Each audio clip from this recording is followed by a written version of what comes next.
안녕하세요. 한 주간 평안하셨습니까? 온라인으로 참석하신 분들에게도 인사드립니다. 10월 첫째 주일이 되어서 완연한 가을 분위기를 느낄 수가 있습니다. 건강하게 지내오셨던 분들은 여름의 무더위가 땀을 흘리면서 일할 수 있는 좋은 계절이었고, 또 가을을 맞아서도 그 보람과 안식을 누릴 수 있는 그런 시간을 맞는다는 의미에서 참 좋은 계절이 왔습니다. 하지만 또 교회에서는 이 인생의 가을이 너무 빨리 지나가시면서 병고로 아픔을 당하시는 분들도 계시는데요. 그 가운데 한 분이 우리 김성빈 권사님이십니다. 얼마 전에 호스피스 병원으로 이동하셔서 교우들께서 지금 매주 수요일 지난주부터 방문하면서 위로하고 예배드리는 시간을 갖는데요. 교우들께서도 함께 기억하시면서 기도해 주시기를 부탁드립니다. 오늘은 세계 성찬주일인데요. 개신교만이 아니라 가톨릭 정교회, 모든 교회가 한 형제자매임을 고백하는 그런 날입니다. 뜻깊은 날입니다. 그 내용에 대해서, 그 역사에 대해서는 하늘TV 시간에 함께 자세히 나누도록 하겠습니다. 목회마당을 보시면 반딧불이 현장학교 교사 모집 이렇게 되어 있는데 이게 뭔가 이렇게 생각하실 분들도 계실지 모르겠습니다. 기억하시겠지만 2002년도에 미군 장갑차에 압사당한 여중생 두 분이 있었죠. 효순, 미선이었는데 이 두 사람의 아픔을 기억하면서 우리나라에서는 촛불운동이 시작되어지기도 했습니다. 2년 전인 재작년에 이 두 분이 사고를 당했었던 현장에 평화공원을 조성했고 저희 교회에도 함께 아주 적극적으로 모금하면서 참여한 바가 있습니다. 그런데 공원을 지어놓고 나니 거기에 많은 단체들 또 청소년, 청년들이 방문을 하시는데 이분들에게 안내도 하고 평화 교육도 하고 역사에 대한 이야기를 할 수 있는 평화 교사를 모집하는 것이고 이번이 1기가 되었습니다. 그래서 교우들께서도 관심을 갖고 참여해 주십사 부탁드리는 건데요. 지난주 신문을 보셔서 아시겠지만 우리 한반도의 시계가, 전쟁의 시계가 굉장히 악화되었습니다. 한미일 전쟁 연습, 이것은 도를 지나칠 만큼 격화되고 있고 북에서도 미사일 발사로 대응하고 있습니다. 이런 시기에 평화의 길을 조금이라도 우리가 열어나갈 수 있는 노력들을 해내야 하지 않겠는가 생각합니다. 위해서 기도해 주기를 바라고요. 오늘 예배에 이어서 재직회가 있습니다. 재직되시는 분들은 모두 기억하시면서 참석해 주시기를 바랍니다. 그러면 이제 묵상하시면서 차분하게 하나님께서 우리의 마음속에 당신께서 내려주시는 하늘의 생명과 정의와 평화의 말씀 담아주시기를 빌면서 잠시 기도하시겠습니다.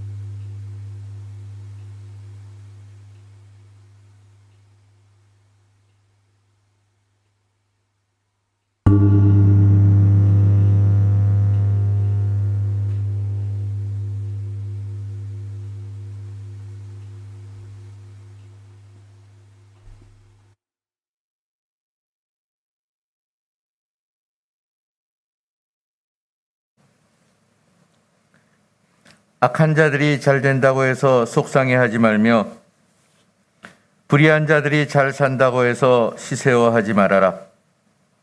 그들은 풀처럼 빨리 시들고 푸성기처럼 사그라지고 만다. 주님만 의지하고 선을 행하여라. 이 땅에서 사는 동안 성실히 살아라. 기쁨은 오직 주님에게서 찾아라. 주님께서 내 마음의 소원을 들어주신다. 내 갈 길을 주님께 맡기고 주님만 의지하여라. 주님께서 이루어 주실 것이다. 너의 의를 빛과 같이, 너의 공의를 한낮의 햇살처럼 빛나게 하실 것이다. 잠잠히 주님을 바라고 주님만을 애타게 찾아라. 가는 길이 언제나 평탄하다고 자랑하는 자들과 악한 계획도 언제나 이룰 수 있다는 자들 때문에 마음 상해하지 말아라. 노여움을 버려라. 격분을 가라앉혀라. 불평하지 말아라. 이런 것들은 오히려 악으로 기울어질 뿐이다. 진실로 악한 자들은 뿌리채 뽑히고 말 것이다. 그러나 주님을 기다리는 사람들은 반드시 땅을 물려받을 것이다. 아멘.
하늘의 청명함으로 우리 마음이 가야 할 바를 보여주시며 뜨거운 여름 동안 풍성함을 담은 과일을 통해 익어가는 삶을 알게 하시는 하나님. 한 주일 동안 자신에게 주어진 혹은 개척한 삶의 현장에서 열심을 다하다가 양림 공동체로 모여 예배하게 하심을 감사합니다. 저희들은 그때그때의 분주함 속에 하나님의 사랑을 잊고 살지만 저희들의 부족함 속에서도 사랑을 거두시지 않으시는 하나님이 계시기에 오늘도 우리의 삶이 이어지고 있음을 고백합니다. 욕심에 이끌려 땅만 쳐다보며 사는 저희들을 용서해 주시고 맑은 하늘을 보며 닮아가는 삶을 살 수 있도록 오늘 이 시간 저희를 이끌어 주옵소서. 당신께서 세상을 창조하시고 인간들에게 세계를 보존하도록 하셨으나 저희들은 그 책임을 감당하지 못하고 있습니다. 인간의 역사에서 항상 전쟁의 살육이 있었고 오늘도 그런 역사는 이어지고 있습니다. 특별히 우크라이나 땅에서 벌어지고 있는 전쟁은 러시아가 점령지를 자국 영토로 편입함으로써 새로운 단계로 악화하고 있습니다.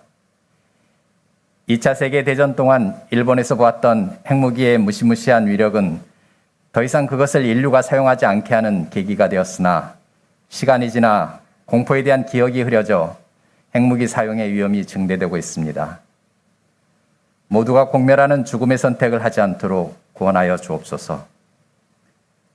코로나의 위기가 아직 끝나지 않은 가운데 세계 경제는 인플레이션이라는 더 무서운 고난을 만나 모든 나라가 고통을 당하고 있습니다. 우리는 IMF라는 혹독한 시련을 겪는 동안 수많은 기업과 영세 가게들이 망하고 그런 과정에서 실직한 사람들과 그들의 가정이 어떻게 파괴되는지 경험했기에 모든 국민들에게 아직도 트라우마로 남아 있습니다. 무방비로 당하던 그 시절보다 지금은 잘 살고 경제와 사회도 강화되어 있습니다. 그때보다 훨씬 현명하고 고통을 나누며 어려움을 헤쳐나갈 수 있게 하옵소서. 어느 때보다 국가를 경영하는 정부가 중요한 시기입니다. 하지만 가장 준비되지 않은 정부를 갖고 있고 그러기에 대통령부터 여러 가지 문제를 계속 만들어내고 있습니다. 상명하복과 가해자와 피해자로 나누는 이분법적인 사고에 익숙한 검찰의 조직적 한계를 그대로 행정부에 이식하고 있어서 참으로 안타깝습니다. 숙달된 운전자가 있어도 어려운 낭떠러지 고갯길을 초보 운전자에게 맡기고 가는 것 같습니다. 하지만 독재 정권에서 지금의 자유로운 사회를 만들고 다양한 문화를 꽃피워 세상에 널리 알려지게 만든 우리 국민들이 이런 위기도 잘 극복할 수 있도록 하여 주옵소서. 양년을 사랑하시는 하나님, 새로운 교회 건축물이 한층 한층 올라가고 있습니다. 사고 없이 주변의 여러 가지 민원을 잘 해결하면서 진행될 수 있도록 많은 노력을 하고 있습니다.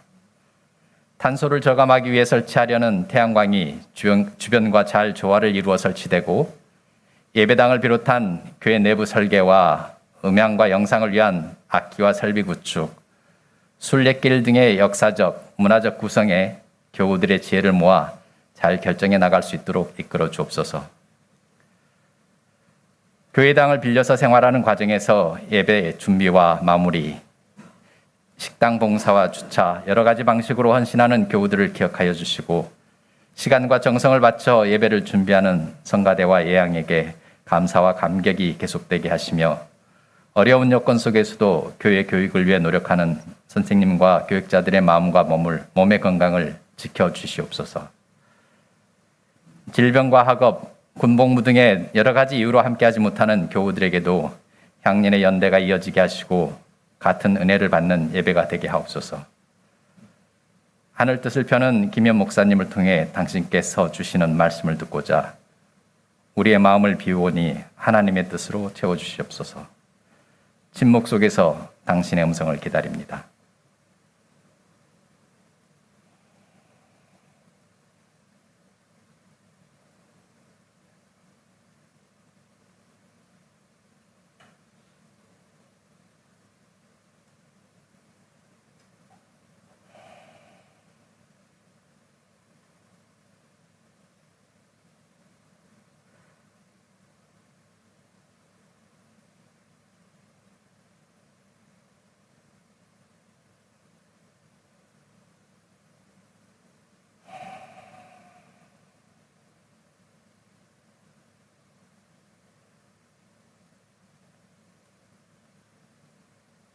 이 모든 말씀 우리의 주님이신 예수 그리스도의 이름으로 기도합니다.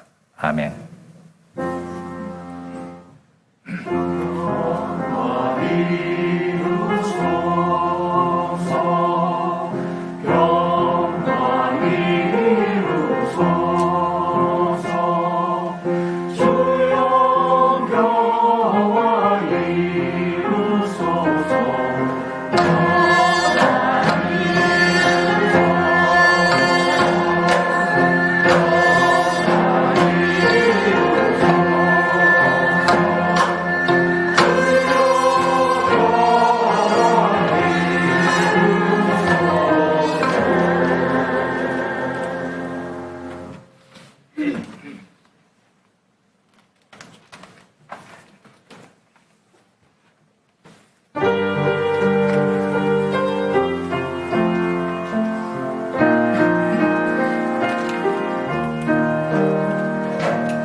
감사해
주의 말씀의 능력 감사해 주의 놀라운 약속 우리들의 기도대로 주신 주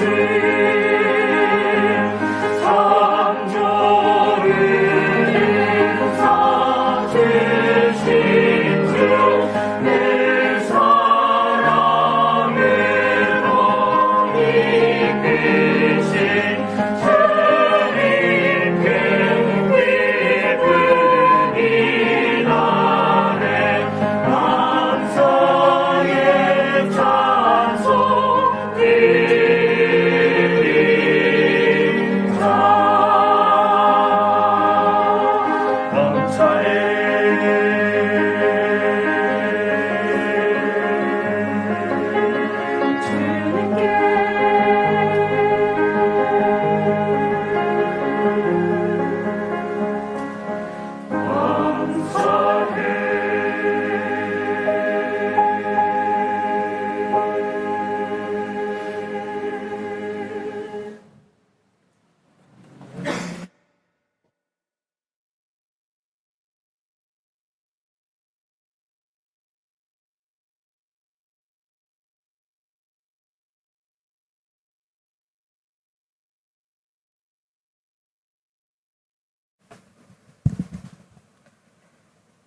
오늘의 하늘 말씀은 제1성서의 예레미야 애가와 제2성서의 디모데 후서입니다.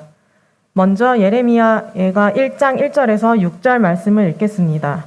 제1성서 1157쪽입니다.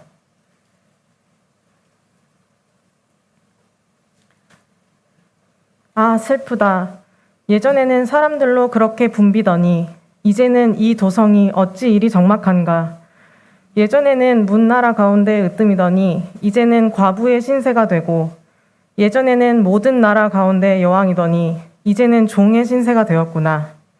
이 도성이 여인처럼 밤새도록 서러워 통곡하니 뺨에 눈물 마를 날 없고 예전에 이 여인을 사랑하던 남자 가운데 그를 위로하여 주는 남자 하나도 없으니 친구는 모두 그를 배반하여 원수가 되었는가. 유다가 고통과 고된 노역에 시달리더니 이제는 사로잡혀 문 나라에 흩어져서 쉴 곳을 찾지 못하는데 뒤쫓는 모든 자들이 막다른 골목에서 그를 덮쳐 잡는구나. 시온으로 가는 길이 이렇게 쓸쓸하다니.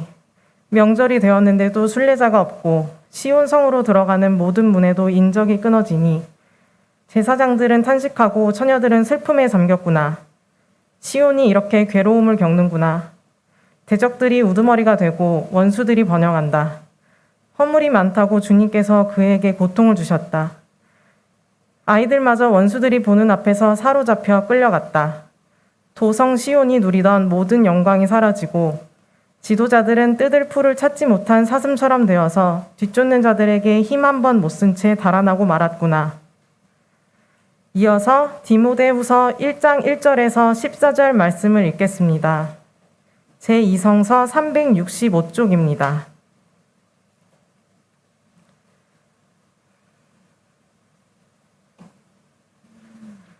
하나님의 뜻으로 그리스도 예수 안에 있는 생명의 약속을 따라 그리스도 예수의 사도가 된 나 바울이 사랑하는 아들 디모데에게 이 편지를 씁니다. 하나님 아버지와 우리 주 그리스도 예수께서 내려주시는 은혜와 자비와 평화가 그대에게 있기를 빕니다. 나는 밤낮으로 기도를 할 때에 끊임없이 그대를 기억하면서 하나님께 감사를 드립니다. 나는 조상들을 본받아 깨끗한 양심으로 하나님을 섬깁니다. 나는 그대의 눈물을 기억하면서 그대를 보기를 원합니다. 그대를 만나봄으로 나는 기쁨이 충만해지고 싶습니다. 나는 그대 속에 있는 거짓 없는 믿음을 기억합니다. 그 믿음은 먼저 그대의 외할머니 로이스와 어머니 유니게 속에 깃들여 있었는데 그것이 그대 속에도 깃들여 있음을 나는 확신합니다. 이런 이유로 나는 그대를 일깨워서 그대가 나의 안수로 말미암아 그대 속에 간직하고 있는 하나님의 은사에 다시 불을 붙이게 하려고 합니다. 하나님께서는 우리에게 비겁함의 영을 주신 것이 아니라 능력과 사랑과 절제의 영을 주셨습니다. 그러므로 그대는 우리 주님에 대하여 증언하는 일이나 주님을 위하여 갇힌 몸이 된 나를 부끄러워하지 말고 하나님의 능력을 힘입어 복음을 위하여 고난을 함께 겪으십시오. 하나님께서 우리를 구원해 주시고 거룩한 부르심으로 불러주셨습니다. 그것은 우리의 행실을 따라 하신 것이 아니요 하나님의 계획과 은혜를 따라 하신 것입니다. 이 은혜는 영원 전에 그리스도 예수 안에서 우리에게 주신 것인데 이제는 우리 구주 그리스도 예수께서 나타나심으로 환히 드러났습니다. 그리스도께서는 죽음을 패하시고 복음으로 생명과 썩지 않음을 환히 보이셨습니다. 나는 이 복음을 전하는 선포자와 사도와 교사로 임명을 받았습니다. 그러므로 나는 이런 고난을 당하면서도 부끄러워하지 않습니다. 나는 내가 믿어온 분을 잘 알고 있고 또 내가 맡은 것을 그분이 그날까지 지켜주실 수 있음을 확신합니다. 그대는 그리스도 예수 안에 있는 믿음과 사랑으로 나에게서 들은 건전한 말씀을 본보기로 삼고 우리 안에 살고 계시는 성령으로 말미암아 그 맡은 바 선한 것을 지키십시오. 다 함께 시편 37편 5절 말씀을 읽겠습니다. 내 갈 길을 주님께 맡기고 주님만 의지하여라. 주님께서 이루어 주실 것이다. 이 말씀으로 귀한 깨달음과 결단이 있으시기를 바랍니다.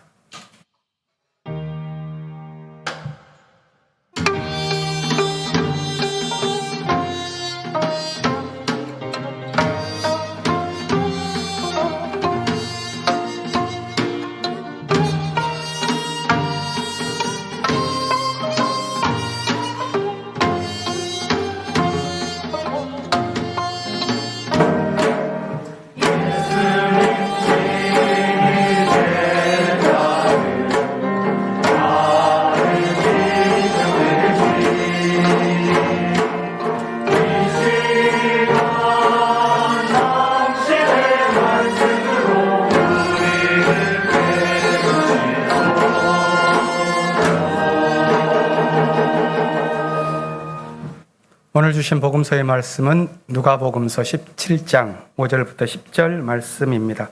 가능하신 분들은 모두 일어나셔서 복음서의 말씀을 들으시기 바랍니다.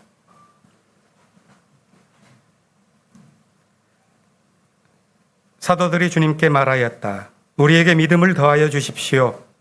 주님께서 말씀하셨다.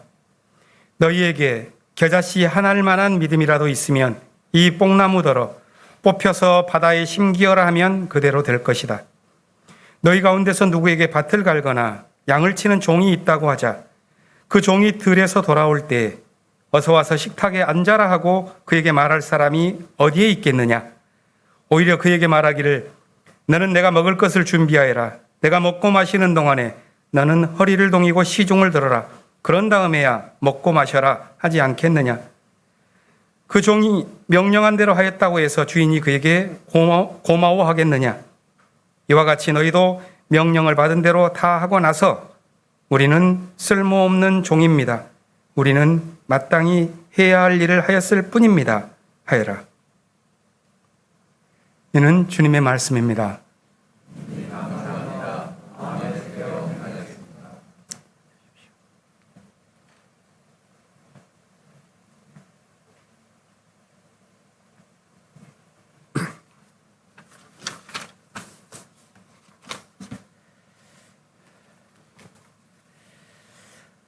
오늘은 세계 성찬주일로 세계 모든 교회가 주님 안에서 한 형제 자매임을 고백하는 날입니다. 이 전통은 80여 년 전 1940년 미국 교회협의회가 제안을 하면서 시작되었는데 완전히 정착하게 된 것은 1982년입니다. 이때 페루의 수도 리마라는 곳에서 세계교회협의회는 크게 보면 세 축이 있습니다. 그 가운데 교회의 일치를 담당하는 것이 신앙과 직제, Faith and Order라는 기관이 있는데요. 이 신앙과 직제위원회 총회가 이 리마에서 열렸고 여기에서 교회의 일치를 위한 획기적인 문서가 채택됩니다. 그리고 그것을 기념하면서 매해 10월 첫째 주일은 세계 성찬주일로 지키자 하는 것이 꼭 40년 전의 결정이었습니다. 향림 공동체가 속한 4개의 교회는 해마다 오늘 함께 모여서 예배를 드렸죠. 아마 그렇게 기대하시는 분들도 있었을 겁니다. 신학대학원, 한신대 신학대학원 수유리 교정이 참 좋은데요. 거기에서 잔디바, 소나무, 이 정치를 느끼면서 함께 또 만날 수 있지 않을까 기대하셨을 텐데요. 이번에는 코로나의 여파 때문인지 교회마다 좀 강도가 좀 느끼는 감각이 좀 달랐습니다만 아무튼 성사되지를 못했습니다. 올해까지 3번째 함께 모이지 못하고 있습니다. 아무튼 우리가 이렇게 향림공동 제회가 모였었던 것도 그 뒷 배경에는 이 1982년 리마 문서에서 가르쳐준 일치의 정신이 자리 잡고 있다고 하겠습니다. 우리가 모여서 함께 기쁨으로 연합예배를 드리지는 못하지만 그 대신 이렇게 있는 김에 역사 공부를 조금 하고 가는 것이 낫겠다는 생각을 하게 되었습니다. 특별히 이 일치라고 하는 정신은 코로나로 우리 안에 은연중 스며든 새로운 뉴노멀, 마스크를 쓰고 거리를 둔다거나 개별적으로 행동하고 살아가는 것이 장려되거나 또 나쁘게는 각자 도생의 삶으로 갈 수밖에 없다는 것을 은연중 일러주는 이 문화, 이것을 맞서서 함께 나아가는 길을 공동체적으로 모색한 정신이 여기에 담겨 있기 때문에 그렇습니다. 성서의 가르침대로라면 기독교는 사랑의 종교이고 성서의 가장 큰 목소리는 사랑에 대한 외침입니다. 그런데 실제 역사에서 기독교는 다른 종교보다 훨씬 폭력적이었고 또 호전적이었습니다. 특히 근대 자본주의 세계를 석권했었던 유럽의 기독교, 제국주의의 천병이었고 따라서 강대국이 세계를 강탈하면서 분열의 길을 걸어갈 때 각 교회는 선교의 확장이라는 이름으로 교파 경쟁으로 과열되어 갔습니다. 이게 19세기 말 20세기 초의 현실이었습니다. 이런 모습에 대한 자성이 일기 시작했습니다. 그래서 교회가 함께 선교에 협력을 해나갈 수 있는 방안이 없겠느냐, 이렇게 해서 모이게 된 최초의 아주 의미 있는 대회가 1910년 스코틀랜드 에딘버러에서 당시에는 각 기관별로 활동을 하고 있었습니다. 160개에 해당하는 세계의 선교기관들이 여기에 모여서 대회를 열었습니다. 이 대회가 협력과 일치에 관한 정신을 가진 에큐메니칼 운동을 새롭게 하는 대회였습니다. 이 에딘버러 대회의 정신을 따라서 10여 년 후에 뉴욕에서 국제선교협의회라는 게 만들어집니다. 이 국제선교협의회는 이제 단체별로 있는 것이 아니라 국가별 또는 지역별 대표가 모이는 방식으로 잘 짜여졌습니다. 그래서 한 10년 주기로 한 3차례쯤 모이게 되었을 때 그때야 비로소 우리가 왜 이 일을 하고 있는지, 우리의 정신을 뒷받침하고 있는 신학이 무엇인지 이것을 정립하게 됩니다. 1953년 독일 빌링엔에서 가진 대회였는데 여기에 현재까지도 에큐메니칼 운동을 밀고 나아가는 신학적 기반이라고 할 수 있는 하나님의 선교, 미시오 데이라고 하는 개념이 그 신학이 여기서 정착합니다. 그러니까 이 흐름이 현재 세계교회협의회의 선교협력이라고 하는 또 하나의 기둥을 자리 잡고 있는 거죠. 그런데 이 선교협력의 기둥 말고 교회의 협력과 행동과 일치에 대한 두 가지 기둥이 있습니다. 이건 역시도 1차 세계대전을 마치고 나서 그 역사 속에서 벌어진 잔혹함과 참상을 경험한 이후에 각성의 시간이 있을 수밖에 없었습니다. 교회는 한편으로 이 참담함을 보면서 우리는 정의와 평화를 위해서 뭘 했는가 하는 그런 물음을 던지게 되었습니다. 그래서 이 문제에 대처하기 위해서 만들어진 기구가 1925년 스톡홀름에서 영어로 Life and Work, 그래서 한글로는 제가 정확하게 잘 모르겠습니다. 그러니까 삶과 일 이렇게 그냥 하죠.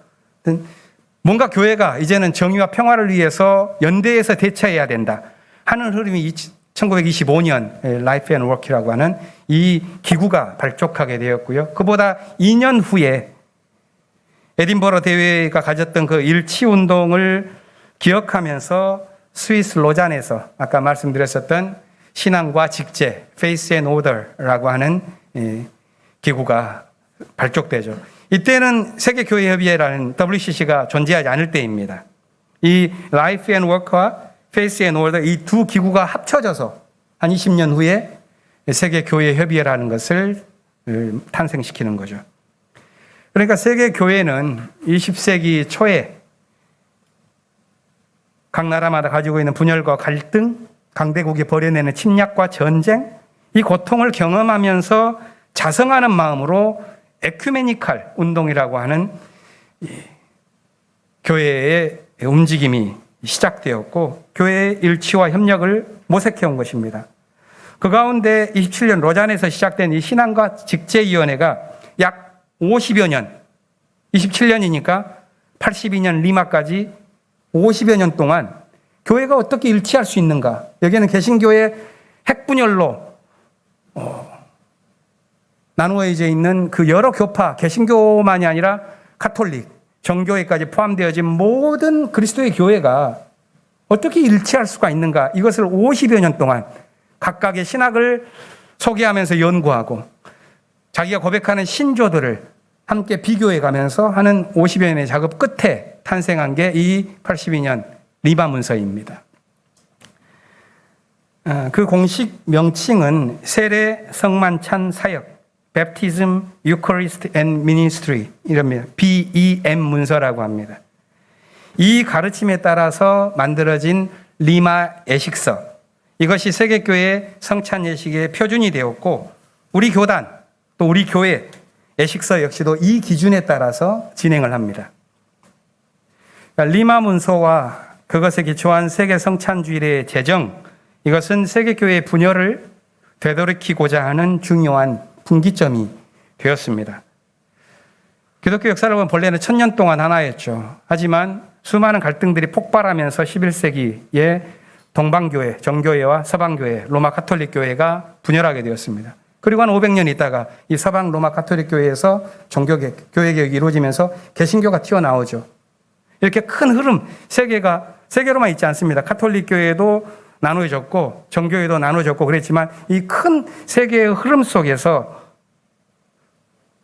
흘러온 때에 개신교 입장에서 본다면 그렇게 개신교를 출범시켰었던 우리가 알고 있는 비텐베르크 대학 정문 앞에다가 루터가 못 박았다는 95개조의 신학선언, 이것이 개신교의 대장 아니겠느냐 이렇게 생각할 수도 있겠습니다만 오히려 그런 교회 분열의 역사를 되돌이킨 리마 문서가 훨씬 중요한 의미를 지녔다고 고백해야 할지도 모릅니다.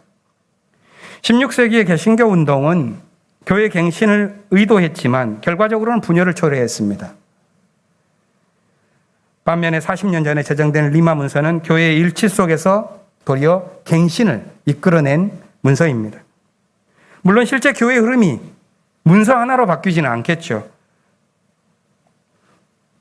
그렇지만 다시 시간이 흘러서 이번 9월 독일에서 열렸던 세계교회협의회 11차 총회의 화해와 일치라고 하는 그 주제에 비추어 보았을 때 이 세계 성찬주의를 제정했었던 이 의미가 더욱 중요하게 다가오는 것 같습니다. 우리는 이번 주일에 세계 성찬주의를 맞으면서 이 일치와 협력의 정신을 함께 되새겨보는 것입니다. 오늘날 우리 시대는 코로나 사태, 기후위기 이런 것으로 거대한 전환이 요청되어지는 시대를 살면서도 여전히 우리는 지난 시기의 무게, 그 힘, 이것들이 밀려오면서 대결과 갈등의 흐름을 끊어내지 못합니다. 우크라이나의 전쟁 오히려 격화되면서 이게 저는 마무리인지 새로운 시작인지를 모르겠습니다. 아무튼 지난주에는 우크라이나 안에 있는 동부 지역의 4개의 자치주가 독립을 선포했고 러시아 연방에 편입하는 그런 절차를 거쳐 나아가고 있습니다. 오히려 첨예한 그런 분열의 지점을 우리가 보고 있는 것이죠. 우리나라에서도 말씀드렸다시피 5년 만에 대규모의 연합 전쟁 연습이 지난주에 진행되었고 이에 대해서 북은 연거푸 미사일을 쏴대고 있습니다. 특별히 지난주에는 미국 핵추진 항공모함이 동반된 전쟁 연습이었습니다. 주한 미 특수전사령부에서 오히려 공개적으로 자신들의 작전을 보여주었죠. 티크 나이프라고 하네요. 이것은 북의 최고 수뇌부를 겨냥한 참수작전이 공개화된 것입니다. 한반도를 전쟁의 도가니로 몰고 가는 행위라고 할 수 있습니다. 정전 상태에 위태로운 우리의 처지를 본다면 이런 불장난이 얼마나 위험한 일인 줄을 알 수 있을 텐데 우리 정부는 마치 당연한 일을 한다는 식으로 대결 정치를 일관하고 있습니다. 그런데 우리 사회에서 벌어지는 여러의 제안들, 언론의 이야기들, 국회에서의 정치들, 이걸 보면 우리가 맞서야 할 시대적인 과제를 향해서 나아가기보다는 도리어 말꼬리 잡기식의 한가한 가십정치나 하고 있는 형국입니다. 저는 그걸 보면서 폐허가 된 도시의 참상을 보면서 탄식했던 예레미야의 애가가 사실 다른 모습으로 우리 사회에 흘러퍼지고 있는 것 아닌가 하는 생각을 하게 됩니다. 본문에서 예레미야는 통곡의 노래를 불렀습니다. 아, 슬프다. 예전에는 사람들로 그렇게 붐비더니 이제는 어찌 이 도성이 이리도 적막한가. 예전에는 문나라의 으뜸이더니 이제는 종의 신세가 되었구나. 바벨론 제국에서 멸망해버린 도시를 보면서 그는 이 슬픔의 노래를 부르는데 돌이킬 수 없는 비극으로 빠져들어간 세계에서 울리는 통곡이라고 할 수가 있습니다. 살육과 파괴로 생명의 무덤처럼 변해버린 이 도시에서 평화의 시계는 되돌리기에는 이미 늦어버렸고 과거에 누렸었던 그 일상이 얼마나 소중하게 다가왔던지 과거에 베풀었었던 그 사랑이 얼마나 달콤했던지 이제는 그리운 기억으로만 남았습니다. 할 수 있는 일이라고는 회한밖에 남지 않았습니다. 성사가 이 애가를 1000년이 2000년이 넘도록 전하고 있는 것은 과거에 대한 후회를 반복하거나 현실에 대한 자조나 비판을 하라는 것은 아닐 것입니다. 이 통곡의 노래는 위기의 시대를 지나가는 모든 사람들의 각성을 촉구하면서 평화를 향한 원초적인 갈망을 불러일으키려고 합니다. 아브라함과 이삭과 야곱이라고 하는 그 원형적인 믿음의 좌표를 갖고 있었으면서도 모세와 여호수아 그 해방의 전통을 이어받았으면서도 호세아와 아모스 그 예언의 사랑과 정의의 시대를 살아왔으면서도 그 모든 세월이 지나간 현실에서는 단지 생존의 가치에만 몰두해서 분열과 비극으로 살았었던 그 꿈을 잃어버린 사람들에게 애가는 비탄의 노래를 정직하게 들려주면서 묻습니다. 무엇이 진실로 생명을 낳을 수 있는 거짓 없는 믿음인가?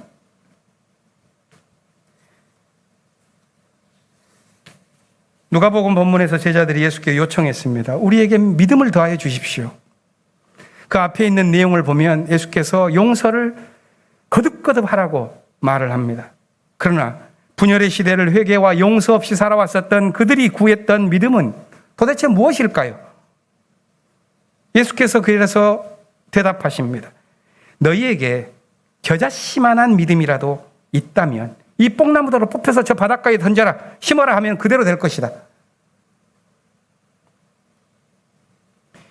예수의 이 말씀은 만일 너희의 믿음이 참되다면, 그것이 거짓 없는 믿음이라면 그 믿음은 그에 합당한 일을 반드시 해낼 것이다 라는 가르침 같습니다. 믿음을 이미 잃어버렸으면서도 유통되고 있는 믿음의 세계, 사랑을 이미 잃어버렸으면서도 사랑이 흘러다니는 그 세계, 그 덧없는 환상의 시대, 그것을 끝내고 도약하는 길이 무언가?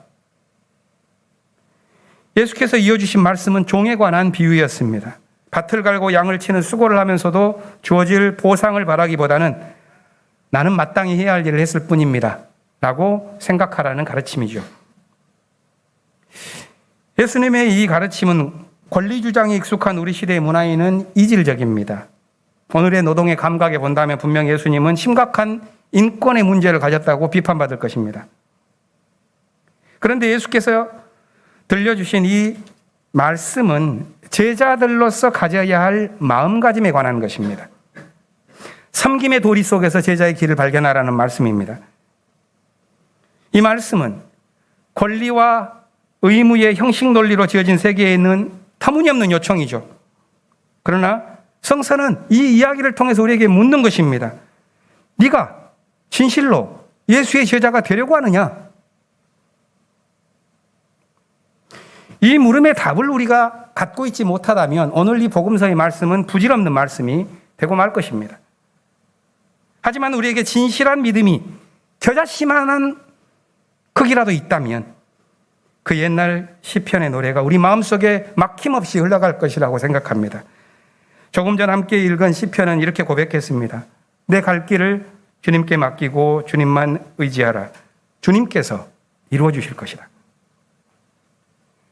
이 고백은 주님의 길을 구하는 마음이 자신을 엎드려 쏟아 부어낸 말씀이죠.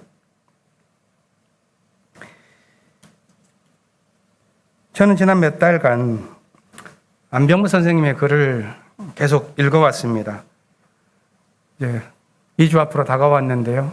안 선생님 탄생 100주년 기념하는 학술 대회를 좀 거창하게 하고 있는데 거기에서 발표할 논문을 준비하려고 했기 때문입니다. 안 선생님의 글을 읽어가면서 이분이 시기적으로 한 800편, 전집으로 13권, 그 외에도 수많은 공동 저자의 글들, 이런 것들을 읽어가면서 이분의 삶을 움직이는 화두가 무엇이었을까를 찾다가 이른 것은 역사의 예수라는 것이었습니다. 하나님의 창조 세계에 참여하면서 그가 구한 것은, 보고자 있었던 것은, 찾고자 있었던 것은, 잡고자 하고 따르고자 했었던 것은 역사를 뚫고 나오는 예수다. 그런 눈으로 안병무의 글을 쭉 읽어가면서 제 마음에 박힌 그의 고백 한 문장이 있습니다. 그것은 이렇습니다. 하나님의 나라는 하나님의 미래이지 인간의 유토피아가 아니다.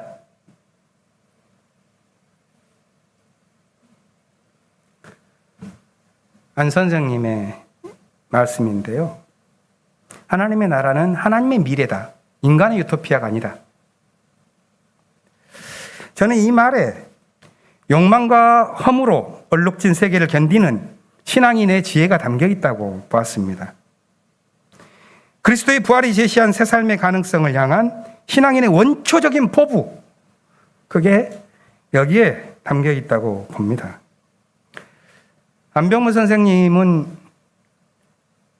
신앙과 이성이 싸울 때 이성을 택한 분으로 잘 알려져 있습니다. 이렇게 어리숙한 그런 것들 절대 넘어가지 않는 치밀한 학자였습니다. 그래서 믿음의 세계를 밝힐 때에도, 성서를 연구할 때에도 사회학적인 연구가 필요하다. 사회과학적인 지식이 필요하다라고 봤죠. 믿음의 세계는 사회과학적 지식의 세계와 이어져 있다는 것을 분명히 알고 있습니다. 하지만 그와 동시에 신앙인으로서의 안병무는 이 믿음의 세계와 사회과학적 지식의 세계에는, 이 두 세계 사이에는 지식의 나룻배로는 결코 건널 수 없는 강이 흐르고 있다는 것 또한도 알고 있었습니다. 그것이 그가 이 역사 속에서 튀어나오는 예수를 추적한 이유였고, 역사로 되살아나는 부활의 가능성에 자기 믿음의 거처를 둔 이유였습니다. 신앙인에게 부활은 인간으로서 꿈꾸는 마지막 가능성이죠. 하지만 그 가능성, 이 부활의 가능성은 궁극적으로 인간의 가능성이 아닙니다.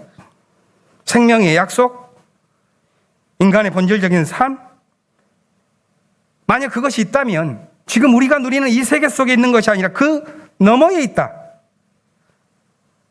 그것에 대한 깨달음, 그것이 부활에 관한 약속과 이어져 있습니다. 디모데후서는 바울이 제자 디모데에게 보낸 두 번째 편지로 알려져 있습니다. 하지만 학계의 정설은 실제 저자는 바울이 아니다, 이렇게 알려져 있죠. 왜냐하면 이 글을 읽다 보면 그 글의 배경이 바울이 살았었던 30년에서 60년까지의 그 예수운동이 생생하게 살아있었던 그 경랑의 시대를 살았던 바울의 시대가 아니라 도리어 예수운동이 제도화되어 나아가는 그런 과도기의 모습을 취하고 있기 때문에 바울의 이름을 빌린 다른 사람의 편지로 학계에서는 알려져 있습니다. 그러나 편의상 바울이 디모데에게 하는 그런 형식을 우리는 따릅니다. 이 과도기의 모습 속에서는 어떤 일이 진행되냐면 거룩한 신앙의 마음이 이제는 제도적으로 정비가 되어야 합니다. 건물도 지어야 하고 생생하게 간직되었었던 믿음은 이제 고백으로 활자화되어져 나아가는 방식으로 신조로 굳어 나아가고, 특별히 디모데 전서를 보면 막힘없었던 성도의 교제는 이제 그 질서를 유지하기 위한 여러 직분과 직제로 구분되어야 하는, 그것은 어쩌면 현실의 무게라 할 수도 있겠고 거시적으로 본다면 종교가 피하기 힘든 역사의 비극이라고도 말할 수가 있겠습니다. 그런데 어쩌면 달리 본다면 그것은 자연의 이치라고도 할 수 있습니다. 화산이 터지고 용암이 지나간 자리에는 현무암으로 이루어진 구름비 언덕이 세워지죠. 그 시대는 그렇다면 화산의 불의 시대를 그리워하겠습니까? 현무암을 뚫고 솟아나오는 옹달샘, 그 돌샘에서 나오는 그 물을 어떻게 마실까 하는 관심이 생깁니다. 불의 시대가 가면 옹달샘의 시대가 옵니다. 디모데서는 그런 의미에서 옹달샘의 시대를 맞는 신앙인에게 주는 말씀이라고도 볼 수가 있습니다. 본문에서 바울은 자신이 예수 안에 있는 생명의 약속을 따라 살아왔다 이렇게 고백하면서 디모데 너에게도 이 생명의 약속이 이어지고 있지 않느냐 이렇게 말합니다. 그리고 그 약속이 이어지는 통로, 그것은 바울의 표현이라면 거짓 없는 믿음. 이 믿음의 유산을 가진 디모데에게 바울이 권합니다. 하나님께서는 우리에게 능력과 사랑과 절제의 영을 주셨으니 그대는 하나님의 능력을 힘입어서 복음을 위해서 고난을 함께 겪으십시오. 이 디모데서 역시도 이 세상의 노동과 보상의 셈법으로 따져서 말한 것이 아니죠. 하나님 나라를 향해 나아가고자 부름을 받은 사람, 그 구원을 향해 소명을 느끼는 사람들이 이해 가능한, 이해할 수 있는 말씀입니다. 그 소명은 바울은 이렇게 말합니다. 그건 우리의 행실에 따라서 주어진 것이 아니다. 하나님의 계획과 은혜를 따라서 주어진 것이다. 이렇게 본문은 말하죠. 그리고 그 삶에 그 시대가 부여한 수고와 고난이 있지만 그것이 우리를 부끄럽게 하지 않는다. 바울은 이 시대를 살아가는 신앙인에게, 디모데에게 두 가지 과제를 던져주었습니다. 13절, 14절 말씀입니다.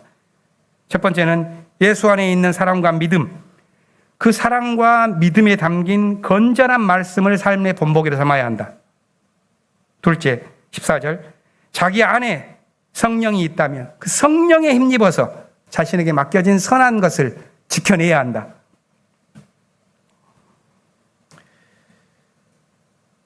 오늘 우리는 어찌 보면은 한국의 민주화 운동이 불티가 날리던 그 불의 시대에 튀어나온 신학이라 할 수 있는 민중신학의 유산을 갖고 있는 특이한 교회에 다니고 있습니다. 그 시대에는 무기가 칼과 돌이었습니다. 그런데 50년이 지난 지금 우리는 그 무기만으로는 견딜 수 없는 시대를 지나가고 있습니다. 새로운 위기를 맞고 있고 새로운 과제를 안고 있습니다. 그렇다면 새로운 성찰과 새로운 모험이 요구됩니다. 바울이 디모데에게 말했었던 생명의 약속을 따라 살기 위해서는 새로운 수고, 새로운 고난, 이것을 우리는 부끄럽지 않게 맞아야 할 것입니다. 저는 그것의 단서가 될 수 있을지는 모르겠지만 민중신학의 전성기가 지나가던 시기, 1994년 안 선생님으로 본다면은 병세가 깊어져서 이제 인생 졸업을 2년 앞둔 73살의 안 선생님이 한 강연회에서 이런 말씀을 남기는데 좀 깁니다. 그걸 제가 한 반쪽 되는 안 선생님의 글을 읽어드리겠습니다. 이것으로 오늘 하늘 뜻 펴기를 마무리를 해가겠습니다. 나의 일생 소원은 미련할 정도로 역사상에 우리처럼 살아있던 예수를 아는 일이었다. 학문적으로는 역사에서 추구라해서 그에 관한 모든 문헌을 내 손이 미치는 대로 탐독했다.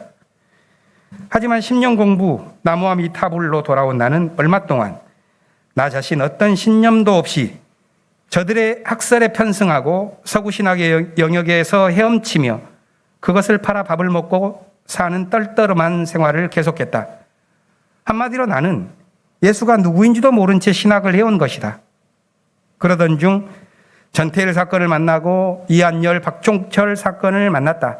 나는 이 민중 사건이 가을숲에 타오르는 불처럼 얼마나 강렬하게 확산되는지를 보았으며 눈은 안 가려졌으나 눈을 뜨지 못한 근대화라는 이름 밑에 생명이 되어 있는 사람들의 일부가 눈을 뜨는 기적을 일으키는 것을 보았다. 나도 그것을 경험한 한 사람이다. 민중신학은 이 시대를 정치적 탄압의 시대로 파악했기 때문에 정치적 행태와 긴장 관계에 있었고 모든 것을 그 눈으로 보고 성격화했다. 그런데 1990년대 들어 달라지는 세상을 보았다. 국경 없는 시대, 다원화 시대, 첨단화 시대, 지뢰 시대, 경쟁 시대, 해체 시대. 이상에서 오는 총괄적인 결과는 민중의 소외였다. 우리는 위기를 맞았다. 우리 사고의 혁신과 전환이 없이는 살아남지 못하게 되었다. 그렇다면 그 길은 무엇인가? 나는 여기서 두 가지를 제안한다. 하나는 상의 역할이다. 상이란 상식, 상습의 상으로 언제나 반복되는 것이다. 그것은 바로 인, 의, 예, 지, 신을 말하는 것으로 그것이 언제나 변함없이 순환할 때 세상은 본래의 길을 갈 수 있다는 뜻이다. 그렇게 가야 할 길을 예외 없이 속이지 않고 쉬지 않고 돌아가는 사람을 상도지인이라 한다. 다음은 상은 말이 없다는 점이다. 이것은 말의 지평을 넘어선 현실과 관련이 있다. 기독교는 말의 종교다. 이 종교는 오늘의 종말 현상에 책임이 있다. 말은 말을 낳는다. 지금 수많은 교회에서 쏟아지는 말을 생각해 보라. 소음 외에 남는 게 무엇인가? 서구 기독교는 말 못하는 것은 모두 정복의 대상으로 삼았다. 기독교는 신도, 말의 영역으로 끌어들였다. 그러기 위해서 신과 자연을 분리시켰다. 그러나 말의 영역은 너무나도 좁다. 신은 말 없는 세계, 즉 말의 지평 저쪽에 있다. 그런 면에서 민중도 말의 영역에 피끄러매어 있지 않다. 안병무의 마지막 가르침에 해당할 수도 있을 이 이야기가 우리 삶을 계획하는 데 실마리가 되기를 바랍니다. 또한 그분과 함께 생활했었던 신앙의 선배들이 가졌었던 거짓 없는 믿음, 그것이 우리에게도 이어지기를 바랍니다. 침묵으로 기도하겠습니다.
사랑의 주님, 평화의 주님, 당신의 거룩함과 정의로우심을 찬양하며 기도합니다. 지난 일주일도 세상은 시끄럽고 복잡하여 어려움이 많았으나 주님의 살핌 속에 먹고 자고 일하며 충실히 살았음에 감사드립니다. 우리들의 시간에 당신의 귀한 말씀을 기억하게 하시고 지친 몸과 마음이 주저앉으려 할 때마다 하늘 의로와 평안을 주시는 주님. 매 순간 감사하는 마음으로 기쁘게 기도하며 깨어있으라 말씀하시는 당신의 사랑 덕분에 우리들은 하루하루 살아갈 힘을 얻어 나를 돌보고 가족을 챙기며 이웃과 더불어 이 땅에서 이 순간을 살아갑니다. 주님, 오늘 목사님 말씀을 통해 저는 여러 가지를 생각했습니다. 믿음이 부족한 나이지만 이 시간 예배를 통해 또 많은 것을 생각하고 집으로 돌아가게 됩니다. 주님, 지금 이 시간 우리가 드리는 헌금 작은 정성이지만 주의 일 하는 곳에 귀히 쓰일 줄 알기에 기쁜 마음으로 드리오니 기꺼이 받아주소서. 사랑의 주님, 우리는 어떻게 기도해야 할지 알지 못하나 성령께서 친히 우리를 대신하여 간구해 주신다는 말씀 믿고 예수 그리스도의 이름으로 기도드렸습니다. 아멘.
파송의 말씀을 나눕니다.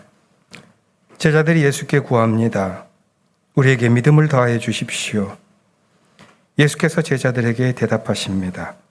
너희는 명령을 받은 대로 일하고 우리는 마땅히 해야 할 일을 하였을 뿐이라고 하여라. 우리의 갈 길을 주님께 맡기고 주님만 의지합시다. 우리 주님께서 이루어 주실 것입니다. 축복 기도를 나누겠습니다. 주 예수 그리스도의 은총과 하나님의 사랑과 성령께서 이루어 주시는 친교가 우리 가운데 영원토록 함께 있기를 주님의 이름으로 축원합니다. 아멘.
내려가지 않은 이유는 한 분을 소개시키려고 합니다. 교우 소식을 보이면 부임 소식이 있습니다.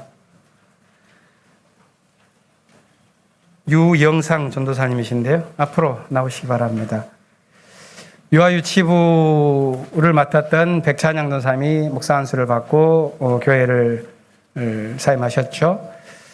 그 이후에 바로 진행을 하면서 유영상 전도사님을 올라오세요. 유영상 전도사님이 그때 아주 악조건 속에서도 모든 분들이 이분을 갖다 원하셨어요. 왜냐하면 그때 군대에 있었기 때문에 바로 일에 할 수가 없었습니다. 실제로 제대는 11월인데 그동안 휴가를 다 모아가지고 10월부터 나오는 아주 계획성이 많은 전도사님입니다. 유일하게 마스크를 내릴 수 있는 축복을 드리겠습니다. 마스크를 한 번만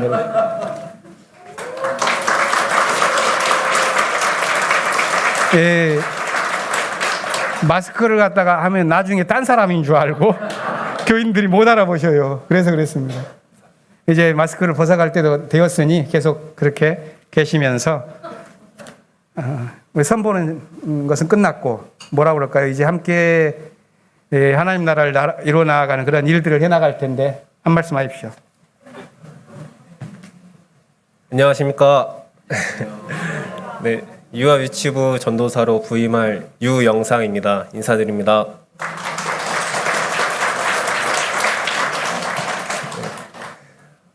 이제 앞으로 이제 오고 가며 자주 마주치게 될 텐데 같이 함께 교제하면서 좋은 시간 나눴으면 좋겠습니다. 그리고 무엇보다 이제 학교에서 배우고 활동하면서 진보적 신앙과 민중신학의 요람으로 배웠던 그리고 익히 알고 있었던 향림교회에 이렇게 초대해 주셔서 정말 감사드립니다. 이제 앞으로 이제 존경하는 목사님들과 그리고 배울 점 많은 전도사님들 그리고 앞으로 함께 교제하고 동역자로서 섬길 이제 향림교회 교우분들과 함께 앞으로 좋은 시간 보내고 싶습니다. 잘 부탁드리겠습니다. 감사합니다.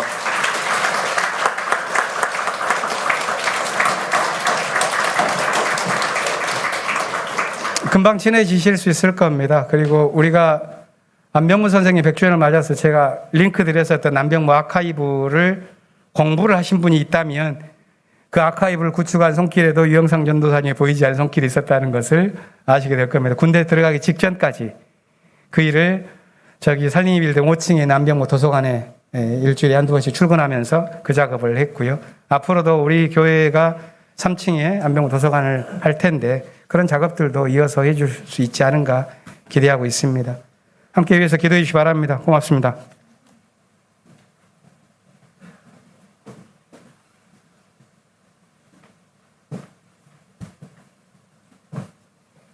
네, 몇 가지 공동 관심사를 나누겠습니다.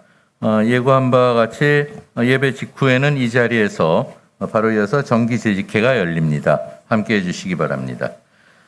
그리고 교회 창립 70주년 기념 사업 중에 세대 잇기 팀이라고 있죠. 그 팀 회의가 예배 후에 요 앞에 회의실에서 있는데 아마 재직회를 마치고 한다는 뜻으로 이해가 됩니다. 재직회 후에 요 맞은편에 있는 4층 회의실에서 세대 잇기 팀 모여주시면 감사하겠습니다. 그 아래에 있는 향린 거리 좁히기 사업 또 창립 70주년 기념 사업 여러 번 말씀드렸습니다. 관심 가지시고 관계되시는 분뿐만 아니라 모든 교우들이 여러 군데 일을 함께하는 계기를 만들었으면 좋겠습니다. 그 아래에 있는 들녘 농산물 판매는 여전히 계속되고 있습니다. 특별히 생명환경위원회에서 이런 부탁이 있었습니다. 10월 셋째 주일, 지금이 10월 첫 주일이죠. 10월 셋째 주간에 새로 도정한 쌀이 올라온다고 합니다. 들녘교회에서. 그러니까 앞으로 2주 동안 주문을 받겠습니다. 생명환경위원 그중에서 이옥희 권사님께 주문을 해주시면 바로 도정한 쌀을 10월 셋째 주간에 받으실 수 있겠습니다. 기억해 주시면 감사하겠습니다. 그 다음 교우 소식입니다. 부임은 방금 유영상 전도사님 인사를 드렸고요. 그 아래는 권병길 집사님의 연극, 몇 차례 말씀드렸죠. 생일 만찬이라는 제목의 작품, 아주 유명한 작품이라고 들었습니다. 노벨 문학상을 받은 해롤드 핀터라는 작가의 생일 만찬이라는 작품에 권병길 집사님께서 출연하고 계십니다. 이미 한 일주일 진행이 됐고 10월 9일까지니까 일주일 더 남았네요. 이번 주간에 월요일은 쉬고 평일 오후 7시 반, 주말은 오후 5시에 이렇게 한 차례 더 있으니까 3, 4, 5 서로 약속을 맞추셔서 공연을 보시면 아주 좋은 기회가 될 것 같습니다. 그 다음은 혼인입니다. 김수아 교우, 저희 모군위원장과 예배부장을 맡고 계신 김기수 집사님의 자녀입니다.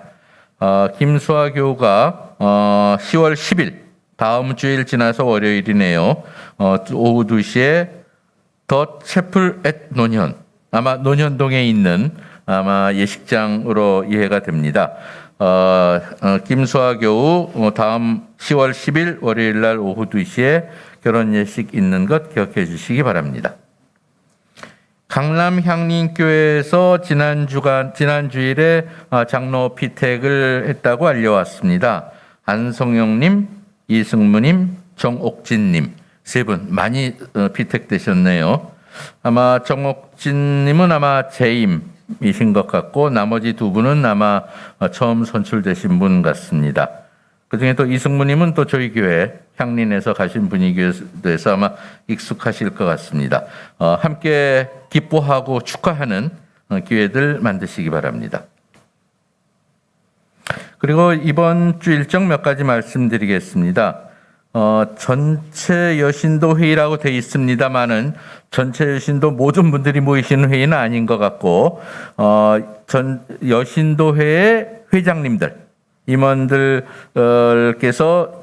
내일 10월 3일 오후 7시에 최영숙 전체 여신도 회장님 주재의 회의를 갖는다고 합니다. 각 여신도의 회장님들 기억하셔 참석해 주시면 감사하겠습니다. 교회 창립 70주년 기념사업준비위원회 벌써 21차례 21차네요. 가 이번 목요일 날 8시 반에 역시 온라인으로 있고 교육부는 창조절 예배를 다음 주일 날 장구라고 돼 장구 농장이죠. 최은석 장로님의 농장 고양시 덕양구에 있는 장구 농장에서 고구마 캐기 등 여러 가지 프로그램으로 다음 주일 날 예배를 갖습니다. 그리고 정기당에 다음 주일에 있겠습니다. 그 외의 일정들은 살펴봐 주시기 바라고 다음 일정 여긴 안 나와 있는 것 하나는 다음 주일을 지나서 10월 12일 수요일입니다. 오전 10월 12일 수요일에 작년 남신도회 가을 나들이가 포천에 있는 광릉 수목원으로 있다고 합니다. 다음 주일 지나서 수요일입니다. 10월 12일 날 광릉 수목원으로 작년 남신도회 가을 나들이가 있는데 출발은 오전 9시 반에 내자동에 있는 저희 교회 사무실에서 출발한다고 합니다. 준비물은 그저 간편한 복장과 운동화, 물 정도만 개인적으로 준비해 갖고 오시면 다음 12일 날 작년 남신도에 가을 나들이 가시겠습니다. 그 외 일정들은 살펴보시기 바랍니다. 그리고 5번 에큐메니칼 소식 중에서는 기독인 연대 평신도 아카데미 강연 또 좋은 강연이 김동춘 교수님 준비되어 있고 촛불교회 기도회 그리고 효순미선 평화공원 현장학교의 교사양성과정은 아까 목사님 이미 뒤에 목회마당을 참고해서 말씀을 드렸고 그 다음에 마지막에 있는 심원 안병무 선생 탄생 100주년 기념 행사는 두 가지가 예정돼 있는데 첫째 강연회는 2주 후인 10월 16일 날 바로 이 자리에서 오후 3시 30분에 열리고 그 다음에 학술대회는 그 다음 날인 10월 17일 월요일 날 오전 10시에 한신대 수유동에 있는 한신대 신학대학원에서 대단히 큰 학술대회를 예정하고 있다고 합니다.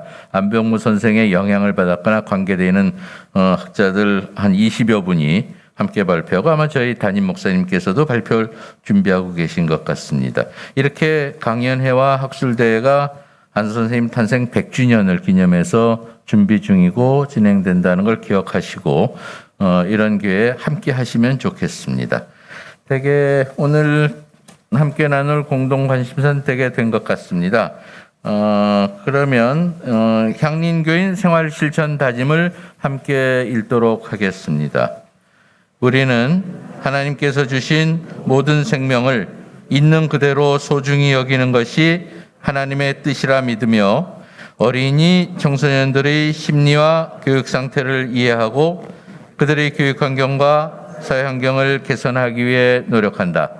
네, 감사합니다. 오늘 창조절 5번째 주일 그리고 세계 성만찬 기념주일 예배를 모두 마쳤습니다. 평화 인사 나누시고 재직회가 바로 이어진다는 점 기억하시고 함께해 주시면 감사하겠습니다.